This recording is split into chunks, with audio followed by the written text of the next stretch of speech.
Welcome, everybody. Thank you for being here. This is day one domination, how to build a big stack in the early stages. So this was a really fun webinar for me to put together. It allowed me to synthesize a lot of concepts that I've been talking about and thinking about for quite a while when it comes to MTTs. And hopefully it's going to be a really nice guide for you guys to get comfortable with some of these early stages ideas prior to any of the tournaments that you happen to be playing this summer at WSOP or anywhere else. Just as a starting point, if you're not familiar with me, my name's Matt Hunt. I've been a poker pro since 2011. I've been coaching since 2013. I've done over 4,000 hours of one-to-one coaching at this point, and I'm currently a coach with GTO Wizard and Solve for Why. And I'm also the founder of Poker Fluency brand. So our agenda for today, we're going to start out by looking at why a lot of players tend to struggle in those portions of the event, first of all. Then we're going to take a look at a little bit of some examples of the different types of players you're going to see early on and how we can actually categorize them fairly accurately in a way that allows us to build approaches that can exploit these player types. And then, of course, we're going to move on to actually what those exploitative approaches are. We're not going to really look at any solver outputs. We're just going to talk in a broad sense about how we want to construct our strategy in a way that allows us to really maximize EV against players that are making specific types of mistakes. We'll also look a little bit at some principles regarding multi-way play. Then finally, we're going to look at what I think is the main reason why you can't seem to win big pots often. Now, this is based on a lot of conversations I've had with students, a lot of conversations that I've had really over the course of years now of coaching tournaments. And it's a consistent theme. It's a consistent thing that people struggle with. And it really is the topic that I would boil down everything from today into this one idea of why players tend to struggle with building a big stack and why they tend to struggle with building big pots. And it is simpler than it seems, but at the same time, it's a very macro level idea. So I hope you'll get a lot out of that one. All right, so let's dive right in. Let's go to our first topic here, which is why do most players struggle in the early stages? What is it that players find difficult? What is it that causes players to basically just miss opportunities to gain chips or not have an easy time building a big stack? I actually started with a reason that I called reason 0 here. And the reason I call it 0 is because I feel like all the other reasons are basically just an extension of this reason. This is the most fundamental reason for why players struggle. And it simply amounts to they don't start the tournament in chip EV mode. They aren't looking at the tournament as it's the beginning of the event. I'm going to win every chip right now. And I'm going to focus on just taking the most profitable decision in every single spot according to chips. But they're telling themselves that they are doing this, right? So what they're doing is they're telling themselves, okay, I'm not going to care about ICM. I'm not going to try to avoid busting or anything like this. But in fact, the decisions they actually make are not reflective of a chip EV approach. They are folding more often when their tournament life is at risk and so on. And they're really just not taking an actual chip EV approach, which is just separate each hand out from other hands and focus purely on what's the most profitable play in terms of chips at this point right now, at this node in the game tree and in this particular hand. So this is a very fundamental baseline reason as to why players have a lot of difficulty in this period. Second issue is a fear of busting. Now, this is obviously very natural. It's natural that if we spend time on playing a tournament, if we spend energy on playing a tournament, we don't want to bust out from that tournament early on. We don't want to have this perception of wasted time. But at the same time, even though this is a natural fear, players tend to get paralyzed by it. They tend to really approach these early levels and say, man, I really hope I do not bust early, because in their mind, busting a tournament early on means you probably made a mistake, right?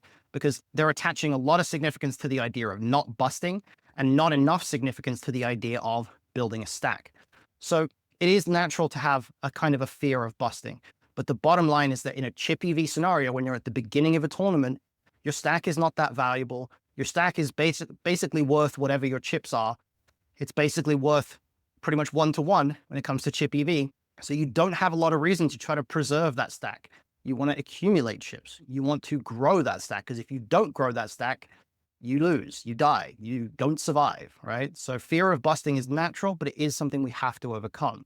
And it is something that also gets a lot easier with volume and time and repetition. Number two is that they're too focused on structure. They're far too focused on the nature of each individual tournament and how long the levels are and various things like that. They're trying to think about things in terms of how much time they have available before their stack starts decreasing. The problem with that is that, once again, is an inherently survival orientated approach. It's an approach that's built off the idea of I want to preserve what I have and not I want to accumulate more. So we want to be very cautious that we actually don't pay too much attention to the tournament structure early on, because when you're playing chip EV poker, the length of each level doesn't matter. The length of each level should not affect your strategy in any one individual hand. If you're starting to play differently because, for example, you're playing the main event, then you're playing a 30-minute levels of structure, you're actually going to be missing tons of spots. And this is one of the main things about the main event that makes it so unique and so interesting, is that players will make adaptations based on the fact that it's a very slow structure, but these aren't necessarily good adaptations. They're going to miss tons of spots. They're going to end up radically under bluffing and so on. So in the end, we don't really want to pay too much attention to the tournament structure, especially when we're in the early stages and we're just playing chip EV poker. Because once again, chip EV poker is just one hand at a time, try to make the most chips. Now, number 3, we're going to address this a little bit later on, but it's a fear of multi-way play. And this one's just as common in MTTs as it is in low stakes live cash. People hate playing multi-way pots because it results in 2 things. It results in winning fewer pots overall, which people don't like, and it results in greater uncertainty about the nature of the ranges that they're up against. Even though we know that players might have wide ranges, we start to feel like when there's more players in there, there's more uncertainty. And what that's reflective of is that we're actually still mostly thinking about hands and not about ranges, because your job isn't to put people on a hand. Your job is to put people on a range. And if you know their range is wide, you've already put them on a range. It's a wide range. So you don't actually have to go down that rabbit hole of thinking about hands. So people don't like multi-way play, and they really don't like getting into multi-way spots in the early stages of tournaments. Now, second to final thing, they overvalue speculation.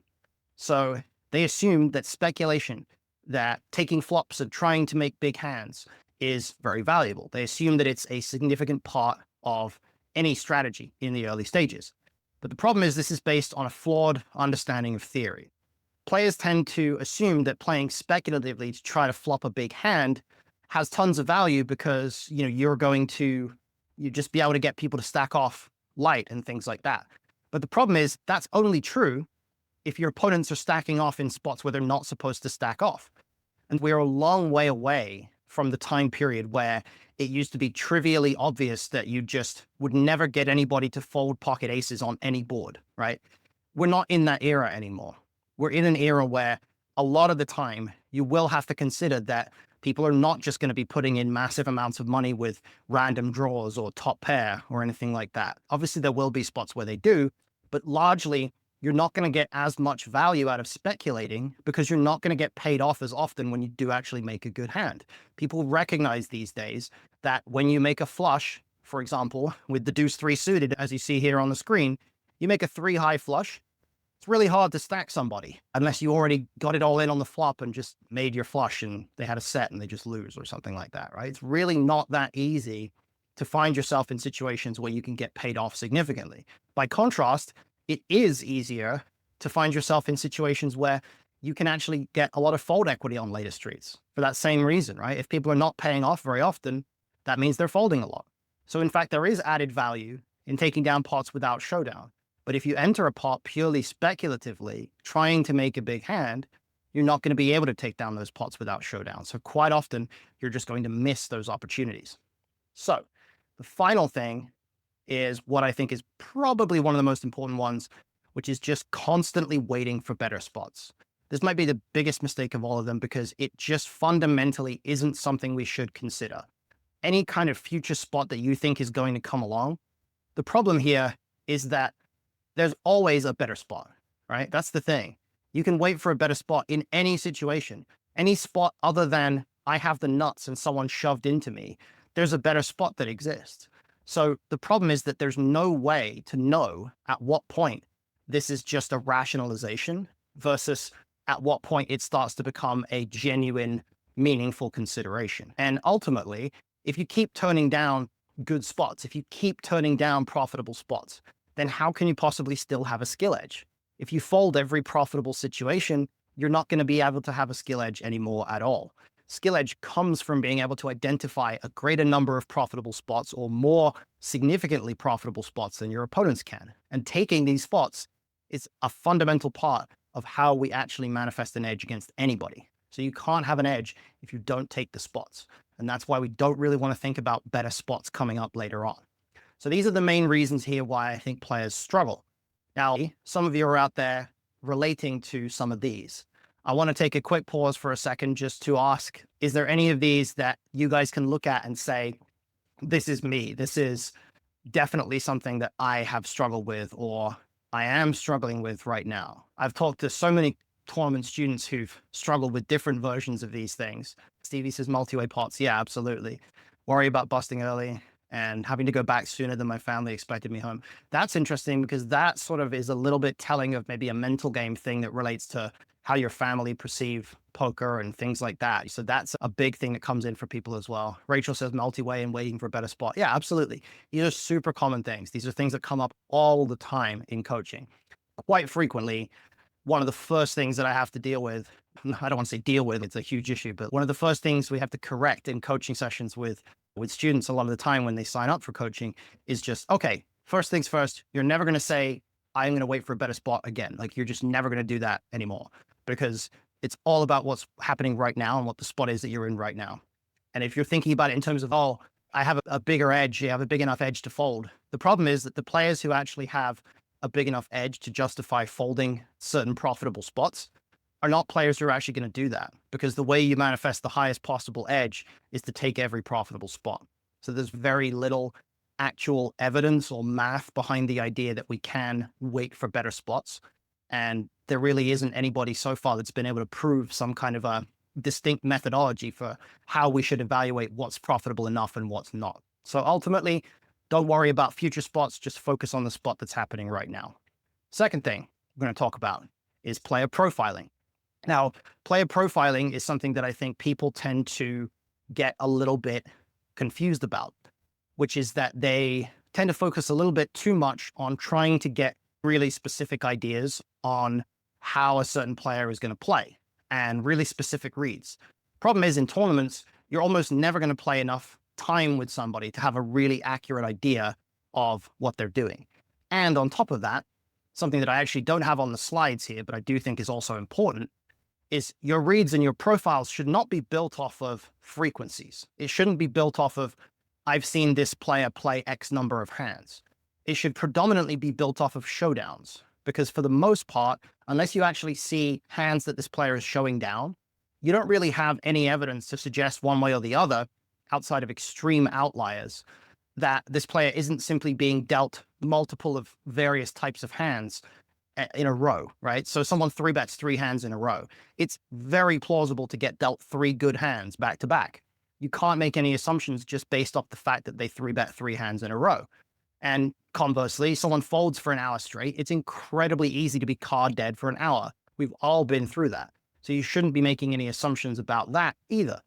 So player profiling here is not about individual opponents as much as it is about understanding the player pool as a whole. So with that in mind, this is the way I like to look at player pools.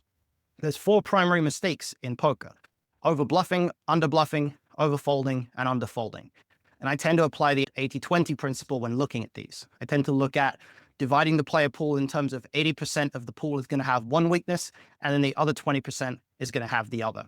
So for example, 80% of the player pool in tournaments, in a lot of cases, is going to be under bluffing, and then the other 20% is likely to be over bluffing. Obviously, there's overlap in terms of players exhibiting more than one of these weaknesses at a time, but obviously you can't simultaneously overbluff and underbluff. So that's why it's a square here with different sides on it, as you can see. The tougher the event, the more that central square is going to expand. So pros who are in the middle, where they don't have a significant tendency in one direction or another, they are going to be a certain portion of the player pool in every event. If you are playing pretty low stakes, that central square is going to be very small. And you're going to see a lot of players in the pool who are exhibiting one or more of these tendencies. But if you're playing higher stakes, obviously that square in the center is going to expand, and the number of players who are going to actually be outside of that to where they are exhibiting a significant weakness in one department or another is going to be greatly reduced. And this is the main thing that actually changes as you move up in stakes. It's not so much the quality of the players, although the quality of the good players definitely gets better as you move up in stakes. It's really the distribution of players. You do still find players with these weaknesses at every stake, but you just have to recognize that the player pool is distributed differently. So we're not focused on profiling individual players. We're not focused on, oh, this specific guy has 3-bet 3 times in the last orbit, so therefore I'm going to 4-bet bluff him the next time. No, who cares? This specific guy is not important. What matters is that the player pool as a whole under 3-bets. So the amount of evidence that you would need to know that a player over 3-bets is going to be quite significant. You would need to see some showdowns to see that this guy is 3-betting with hands that should not be 3-betting. And if you don't know which hands should or shouldn't be 3-betting to begin with, that's a sign that you need to study theory a little bit better. So this is how segmenting the player pool works. And from that point, we can then start to think about this middle section of the pros here and how we approach that. The good news is that most pros play roughly the same way. The reason for this is simply that there is such a thing as good poker. There is such a thing as optimal poker, and most pros are going to try to play pretty close to that, simply because there isn't really much of a way to win without doing that. You can obviously deviate, but there's only so much scope for deviation. There is, in every spot, a hypothetical best play, and most pros are going to be trying pretty hard to get fairly close to that. And if they aren't, they're not going to be pros for very long. So generally speaking, we can lump a lot of pros together into one category.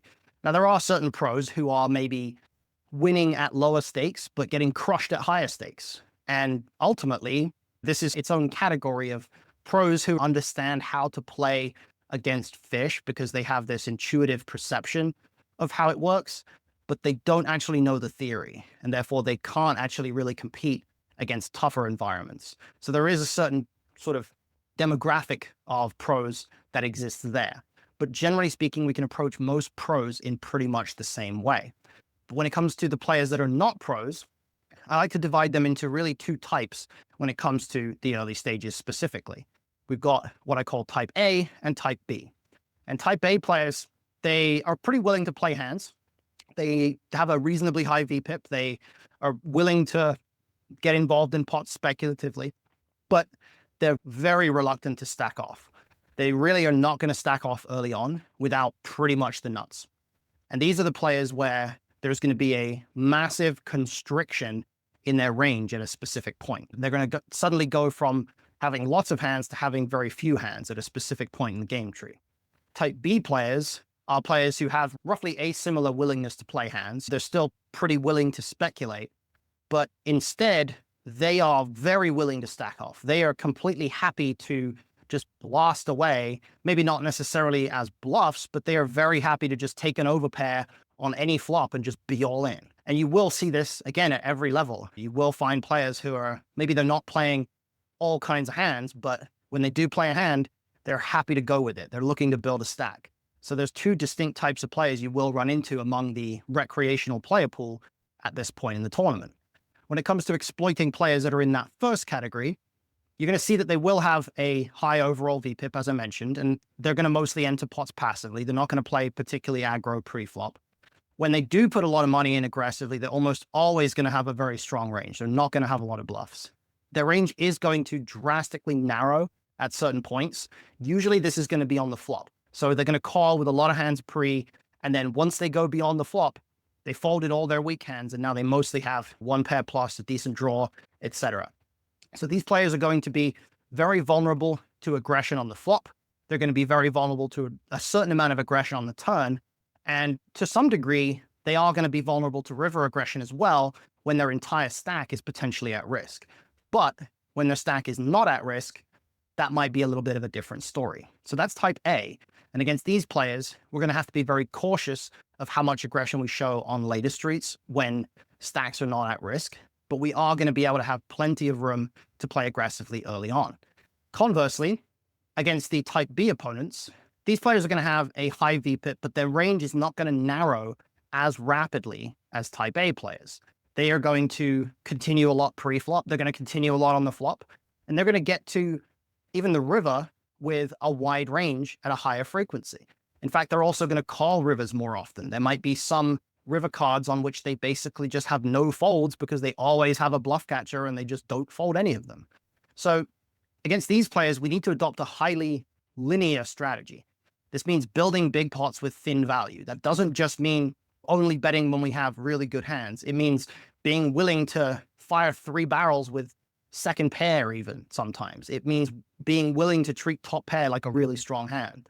And on top of this, these players' tendencies are going to be even stronger in re-entry events, and they are going to slightly neutralize in freeze-outs. So these players might be a little bit more cautious in freeze-out events, but in re-entries, you should assume that the ratio of type B players in the field is going to be going up because players are going to think, I can just rebuy if I bust. And that ultimately is going to cost them a lot of money, but if we don't exploit it ourselves, it costs us money too. So this is the way that we want to approach these two types of players. Now, ideally, we don't want to be looking at ourselves as belonging to either one of these categories, right? We don't want to be in one of these categories at all. We want to be the kind of player who has the appropriate willingness to get involved in pots and is fearless about stacking off, but not happy about it, not happy to do it constantly, because eventually we just do it too often, right? Type B players are doing it too often. So we want to be right in that middle zone. We want to have a moderate ability to play hands or willingness to play hands and a moderate willingness to stack off. We just want to be treating each hand in isolation and just looking at it according to what's the best play in this spot and how am I going to actually try to exploit these opponents that I'm up against. So that's our second section here, which leads us nicely into the next topic, which is pre-flop exploits at deep stacks. Now, this is an area where a lot of players might be a little bit unfamiliar, just based on the fact that it's quite difficult to put in time and energy with pre-flop solvers at deep stacks unless you have a very high-powered computer.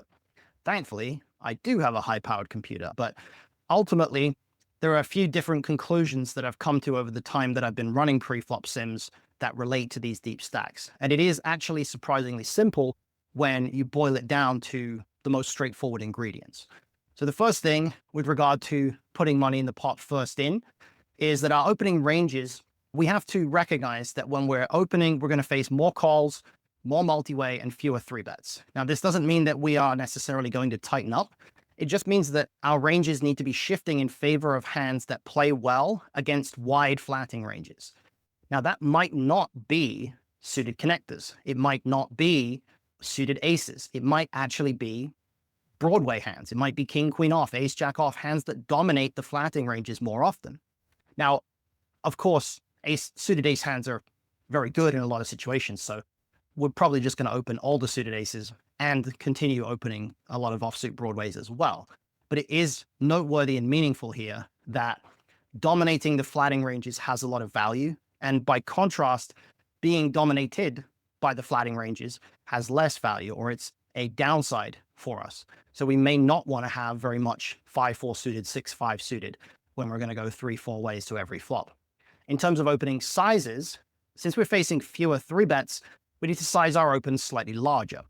Now, this has nothing to do with minimizing multi-way play. This is really important. We're not sizing larger with the goal of getting it heads up, right? That's not a consideration. Our goal is to build pots with our value hands. Now, the reason why we have to size up in order to do that is simply because our opponents are not doing it for us. If we have aces under the gun and we min raise, we're not going to be able to build a pot very easily in a lot of these cases. So instead, we might go 3x. We might even go 3.5x. Once you just start to get bigger than that, you start to get to the point where it becomes correct for your opponents to play a bit tighter. And the fact that they might be folding a bit more kind of plays into their hands a little bit more. But generally, what you want is you want your opponents to put the most money possible into the pot passively without actually starting to fold more, right? And that's something that's going to come up again in just a second when we talk about 3-bets. So our goal here is to build pots with our value hands, and the deeper we are, the bigger we're going to need to open in that sense as a methodology for how we do that. Once we get down to less than 100 big blinds, less than 80, less than 60, etc., we definitely don't need to be opening big anymore. If you're opening 3x at 100 big blinds, that might not be necessary. But certainly if you're 200 plus in level 1, I think 3x is pretty much fine. Even a little bit bigger than that could be fine in some cases as well. That's opening ranges and open sizes. Now, when it comes to 3-bets, the 3-bet principles are actually pretty similar. When we're constructing our 3-bet ranges, we should recognize that we're going to get fewer folds. we're not going to be able to exert much pressure. So our 3-bet range should be very linear. We should be very happy to 3-bet with hands that can realize equity very well in 3-bet pots. This means a lot of suited broadways, basically all your suited broadways in a lot of cases, a lot of your suited aces, a lot of your suited connectors.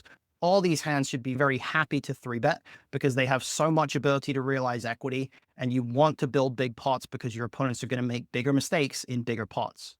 On top of that, when it comes to sizing, we might actually want to size larger than we normally would when we expect a passive response, simply because with that passive response in mind, our goal is to get our opponent to put in as much passive money as possible.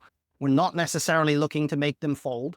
We're looking to get them to put the maximum amount of money into the pot passively to where they almost think about folding, but they don't fold. So we're really looking at sizing as big as we think we can get away with, especially from out of position. If you're going 3x in position and you're deep stacked, try 3.5, try 4. If you think your opponent's not going to fold even to 5x, just go 5, right? And do that with your entire range. Don't just do it with your strong hands. Your goal is to 3-bet in a way that causes them to be forced to continue into the pot for the worst possible price, and then allows you to take down bigger pots post-flop. So your 3-bet sizes should be big, your 3-bet ranges should be linear, and a lot of the time here, you should be very happy to play large inflated 3-bet pots against weak ranges of hands. That's going to be a very good outcome for us. Now, finally, we want to look at responding against 3-bets and 4-bets. Now, in the early stages, you're going to face a lot of very tight 3-bet ranges. So continuing against those 3-bets should be something you do very reluctantly. Be mindful of the sizing. So be aware of they 3-bet larger, they 3-bet smaller. That does change the price that you're getting, and it does affect whether you should continue or not. And you should be heavily reluctant to call with easily dominated hands. Hands like Jack-10 suited, hands like 10-9 suited are not actually very good hands to call 3-bets with against tight ranges because they're so easily dominated. By contrast, something like 5-4 suited or pocket threes has a lot better decisions to make, a lot easier decisions to make. So those hands could be fine to call with. When you get 4-bet after 3-betting, well, you're 3-betting a linear range, so you are going to have some tough spots versus 4-bets. That's just a given. It's natural for that to be the case. But also recognize your opponents are pretty value heavy. And the main thing here is to avoid getting into that mentality of, I either have to shove or I have to fold. There's nothing wrong with calling a 4-bet. There's no inherent reason why we shouldn't call a 4-bet, particularly in position. There's a lot of situations where calling a 4-bet is good. And in fact, remember that pocket aces actually doesn't really very often want to jam all in pre-flop, because sometimes it will just be getting folds from hands that it doesn't want to fold. If your opponent 4-bets ace-king at 300 big blinds and then you jam with aces, they're probably not calling off with ace-king. So you actually don't want to jam there. The only time you really should be jamming with aces pre-flop and putting in the last bet at deep stacks is if you're just really confident that your opponent is just never folding. So in general, your default should be, I'm going to flat with aces here in most cases. Therefore, what other hands am I going to flat with? And then you take it from there. So there's going to be hands in that 3-bet range that do want to flat that 4-bet just like aces does. So that is our general guide here to a lot of pre-flop exploits. Now we're going to move on a little bit to multi-way pots. Now we've covered a little bit some of the ideas that I think are most challenging for a lot of people in these situations.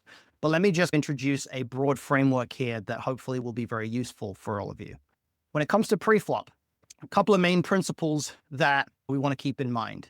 First of all, your range for calling a raise multi-way should always be tighter than heads up. There's not really any scenario where you call with a wider range, 3 ways, 4 ways, 5 ways, than you would heads up.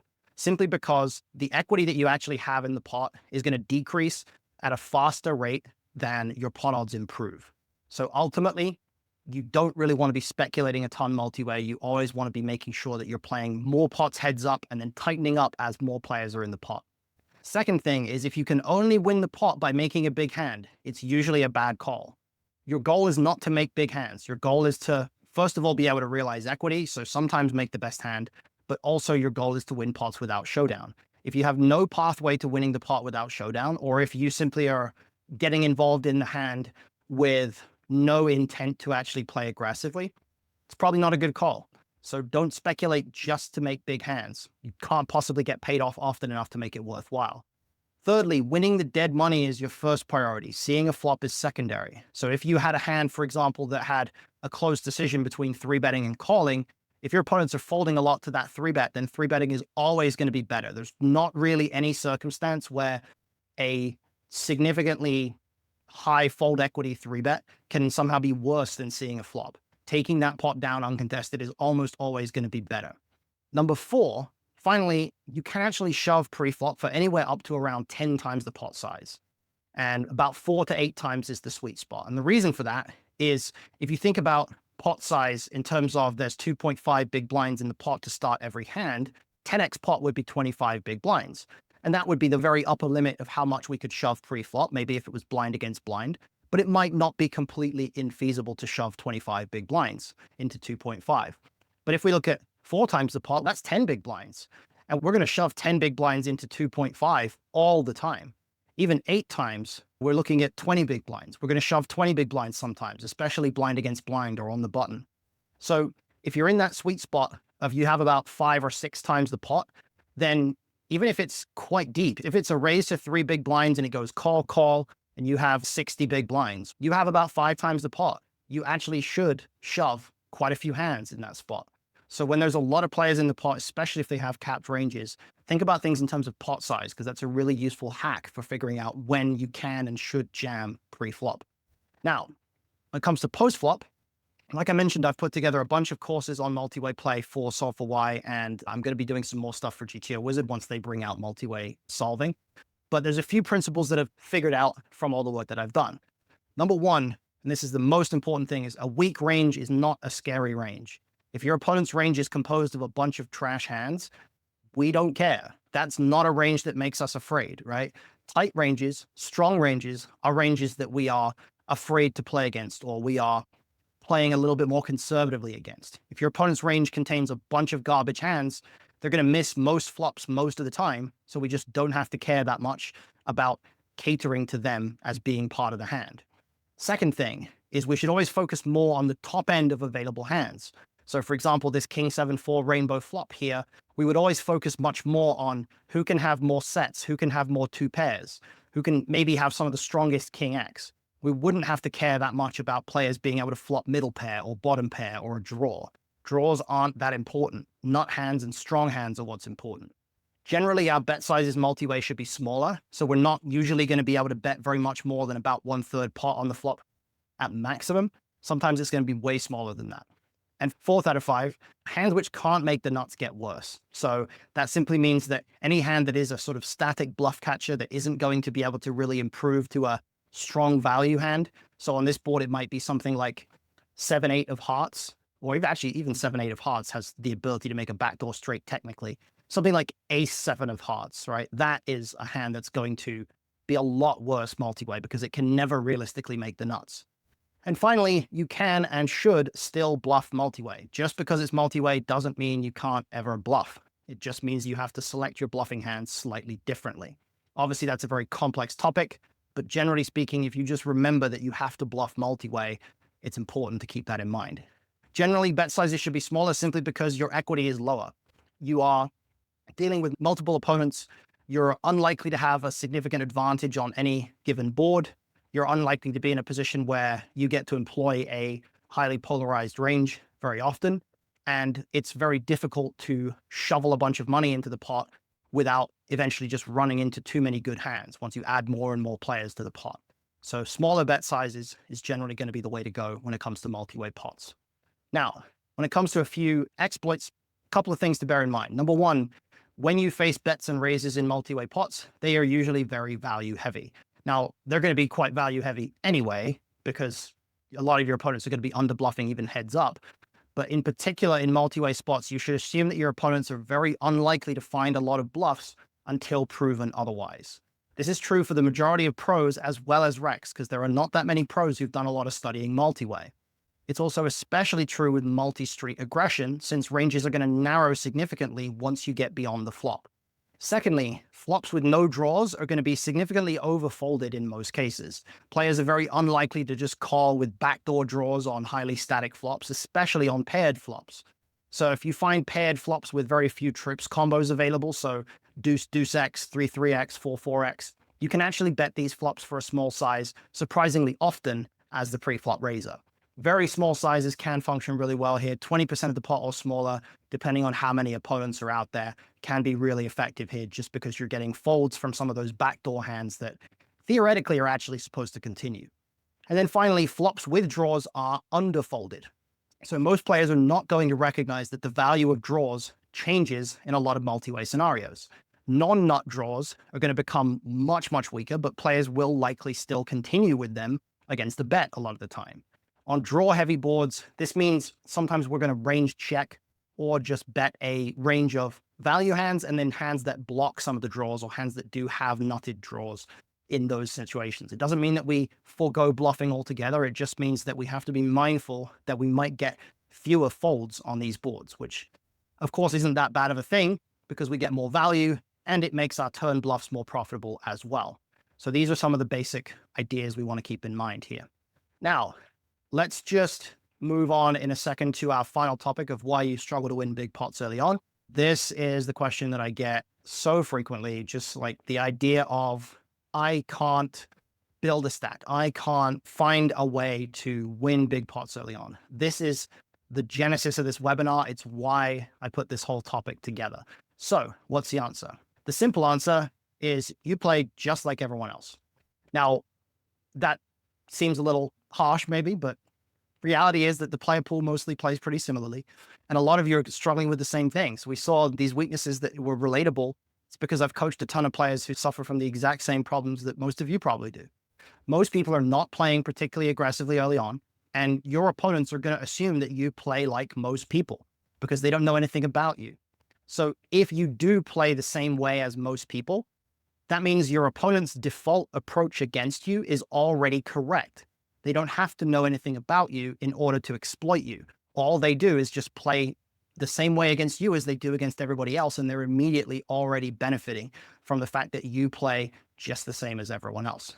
So there's a more complex way of phrasing this, which is that your image hasn't what we call converged. So as time goes by and players adapt to each other, their strategies start to converge towards equilibrium. If you have two players constantly adapting backwards and forwards against each other, over time, their strategies are going to merge together to where both of them knows about the other one's strategy, and you get an equilibrium. This is how solvers work. But if neither player ever begins the process of adaptation, that convergence never happens. So nobody's image changes. They just keep playing the same way. And this is what basically happens every time players get locked in this mentality of playing basically the same as everybody else. They never really convince their opponents to adapt to them, and they never end up in a position where they can actually get additional value than what their opponents get because they play like everybody else. Their opponents treat them just like everybody else, and their opponents are right to treat them like everybody else. So what's the resolution? Your opponents assume you play pretty much the same as other players that they're accustomed to playing with. Because other players rarely bluff in big pots, they assume that this is also true with you. So when you get into a big pot and you shove the river, they fold because they assume you have it. Because most of the time, most of the players they play against will have it when they shove that river. Now, once they see evidence that suggests that you're an outlier and that you don't play just like everybody else, they now have evidence that justifies an adaptation. And that begins the leveling war, at which point you rapidly progress towards an equilibrium where they're actually paying you off more often now because they know that you have bluffs, and you can't bluff an excessive amount, but you can still bluff sometimes. And importantly, you're now actually getting paid off. And the key thing here, this is the uncomfortable reality of poker, is you cannot convince people you're an outlier if you're not actually an outlier. There is no way to somehow convince people you have a super wide range without actually having a super wide range. You can't play tight but appear loose. Now, people will try to do this. People will try to be like fake action.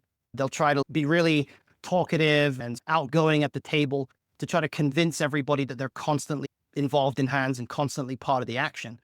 But in fact, most players who do that, most players who play that way are basically just nits because they might get involved in quite a few hands, but by the time money actually goes in, by the time stacks go in, they basically always have it. So This here is a fundamental truth of poker. There's no way to somehow convince your opponents that you're playing a certain way without actually playing that way. If your opponent never sees you actually show down a bluff, they're not going to start believing that you're somehow bluffing, unless you happen to be lucky enough that you just get a super hot streak of hands where you're suddenly shoving every river because you just made the nuts 5 times in an hour. And now they think you're bluffing, but they haven't actually seen you bluff yet. So the only resolution to this is you have to actually find the bluffs. Convincing your opponents that you're capable of bluffing in big spots requires bluffing in big spots. But the good news is that bluffing in big spots works a lot. Even though it's not like we're going out there and taking spots that we think are not going to work, we're not going to go out there and take bluffs that we think are unprofitable. The good news is that we take a profitable bluff, and then on the occasions when it doesn't work out, we show down a bluff, and now we have the added benefit that everybody at that table recognizes that we're capable of having bluffs in that spot. And now we're perceived to be an outlier. So the key here is that we just don't want to fall into that trap that everybody in the player pool falls into of playing basically the same as everybody else. And the reason for this is simply that people are actually paying some degree of attention. Not a lot, but even though they don't know the specifics of how you play, they do know approximately whether or not you are an outlier in the player pool. If you don't stand out to them as somebody who is more aggressive than average, or if there's nothing unusual about you, you've gone completely unnoticed to them up to that point, and they have no reason to think that there's anything out of the ordinary about how you play. They're going to stick with that same read that they previously had, which is that you play just like everybody else. And then when you get into a big pot and you shove the river, they're going to assume you don't have bluffs because most people don't have bluffs. So the only way to break out of this is to actually be an outlier and build yourself a well-rounded strategy, recognizing that the bluffs are probably doing really well anyway because your opponents are folding a lot. And then when you do find those bluffs and you do actually get called, now you're just getting paid off more often in the spots where you actually have it. And this is one of the keys here to going beyond that level of just playing this kind of tight conservative approach. You have to be willing to be an outlier. And of course, not everybody can be outliers. If there was a point in the future where everybody played this way, where everybody can have bluffs in every spot, and maybe everybody's even over bluffing, now it would become very profitable to be an outlier by being a bit tighter. But it's incredibly unlikely we'll ever get to that point because it's so difficult to actually bluff more than what the solver wants to bluff in a general sense. So this is the baseline here of how we want to approach things. We want to make sure that we actually become an outlier and not just get caught up in trying to convince people that we are an outlier without really being one. So that's the idea here. Now, before we go into some questions, I want to introduce to you guys the project that I'm running for this summer. Some of you will already be familiar with it. Some of you may not. It's called the Alliance. It's a 10-week training and support program for a group of 20 WSOP players from a variety of backgrounds. We already have some members of the Alliance in the chat. Shout out to Cody, Seth, and anybody else who's already in there. Can't see the full list here, but we got a few people in there. And this program is designed to give you everything that you need this summer if you're chasing bracelets at WSOP. Now, the way it works is we've basically got 3 general sections. We've got a section that's assigned to strategy and studying, where we're going to have group sessions, group coaching sessions catered to specific WSOP events and structures. We're going to have WSOP-specific solver sims, GTO wizard drills, and bounty calculators. And we're going to have an ongoing hand history discussion channel, or multiple hand history discussion channels throughout the summer for all of our members to make sure that everybody stays sharp.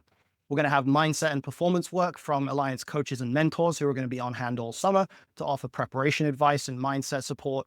We're going to have an accountability system and a support system from other team members when implementing health and fitness goals during WSOP for anybody who's interested in that. We're also going to have the opportunity to get real-time feedback and input from other team members at crucial moments during deep runs. So for example, being able to get a quick moment of input about, oh, hey, have you seen this player before? Do you know this guy? Like, how does he play? Have you played with him? Et cetera, et cetera.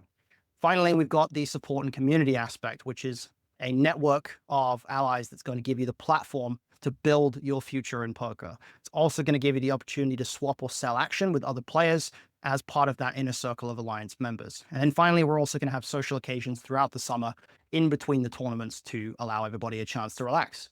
Now, in terms of the schedule, we start in a week from now. We start on May 12th and we run through the 26th for the preparation period. So players are going to get 20 hours of coaching sessions and talks from Alliance partners. We have sessions featuring everything from strategy through to mindset, health and fitness, goal setting, all sorts of things. We have contributors like Sam Laskowitz, High Roller Crusher, Matt Berkey, Jason Su, Blake Eastman, Paul Salter, Steve Baker, Britt Bovey, a whole bunch of different people that are doing talks on different topics and different things that are designed to get you guys prepped for the summer. Then after that 2-week prep period, we have 7 weeks of crushing tournaments all summer. We're going to meet regularly for coaching sessions and strategy huddles before day 2s and final tables. Going to get everybody the preparation that they need prior to making a deep run. And we're all, of course, going to be there to support each other throughout this process, especially on the rail at the final table, and hopefully through the process of shipping a bracelet. And finally, after this series, we're going to meet to evaluate progress and plan our next steps beyond this summer. You're going to have access to continuing support from other Alliance members and coaches. You're also going to get a free 90-minute one-on-one evaluation session, or a sort of building for the future coaching session with myself. And our Discord server, through which the entire program operates, is going to continue to serve as a platform and a social hub after the series is done. So you're really going to have that new platform available to you, or that network available to you in perpetuity going forward. Quick FAQ. Do you have to be in Vegas all summer? No, definitely not. Most of our members so far actually are not going to be in Vegas all summer. We're going to have people coming and going. And even if you're only playing a few events, the Alliance is going to be there to support you the whole time. And one of the reasons for doing it virtually, of course, is so that everybody can stay in touch the entire summer. How much does it cost? The full 10-week program costs $275 a week, or $24.95 if you want to book up front. If you want to sign up, go to pokerfluency.com/Alliance 2025. You're also going to get 20% off all future Alliance programs if you're a member this summer. And if you win a bracelet as an Alliance member, you get all Alliance programs for free for life. So I will be happy to have you on board in perpetuity there, lifetime membership effectively.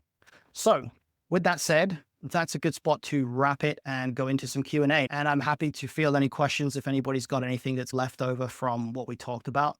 Bob says, new to MTT.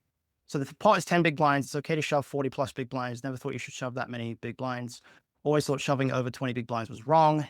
Yes, the idea that shoving over 20 big blinds is wrong, definitely not. That's not really correct. The way I would look at it when it comes to shoving 40 big blinds plus is that, yes, it's okay if the pot is 10 big blinds, but you do have to bear in mind the nature of how you got to that point. And it's also, we're specifically referring to pre-flop. We're not referring to post-flop here. So if you are in a post-flop situation and there's 10 big blinds in the pot, don't shove 40 big blinds in that spot. But if you're pre-flop and it goes raise call and you have 40 big blinds, yeah, it's absolutely reasonable and fine to shove 40 big blinds. Doesn't necessarily mean you have to shove. You can be 3-betting to a non-all-in size, but shoving is reasonable at that point. As a cash game player who occasionally plays tournaments, how closely related is a chip V strategy to playing cash games?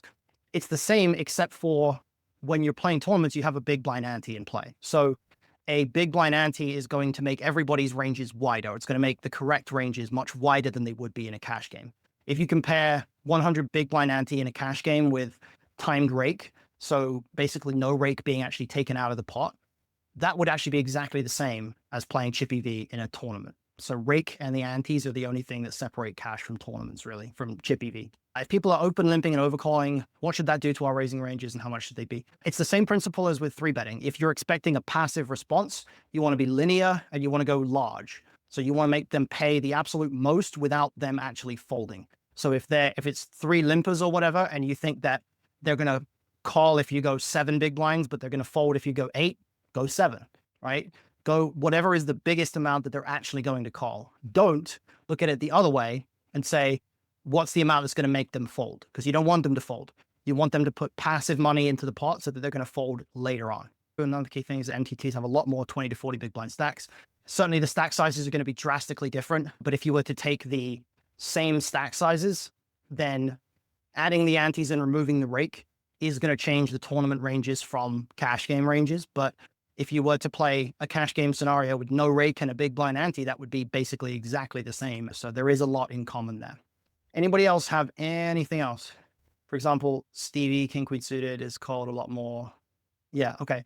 Yeah, for sure. That's a pretty important one in a lot of tournament scenarios. You get hands like King Queen suited, Ace Jack suited, Ace 10 suited that really don't like 3-betting at certain stacks because they don't like getting jammed on. Like they can't call off against a jam, but they also don't really like folding to a jam because they have so much equity. So they actually start flatting a lot. That kind of 30 to 40 big blind stack size really is, it's a tricky stack size. And I certainly feel like for a lot of tournament players, there's a ton of merit to just putting a bunch of time into getting really good at that stack size. If you're the best 35 big blind player in the field, you're probably going to crush. That's certainly a significant thing to focus on.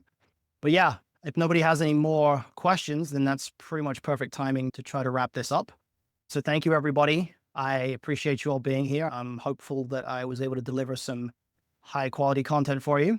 Thank you, everybody, for being here. Do check me out on Instagram and on YouTube if you haven't already.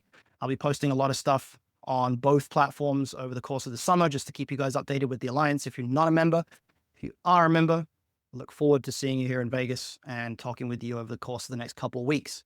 So thanks, everyone, and good luck. I'll see you all soon. Bye-bye.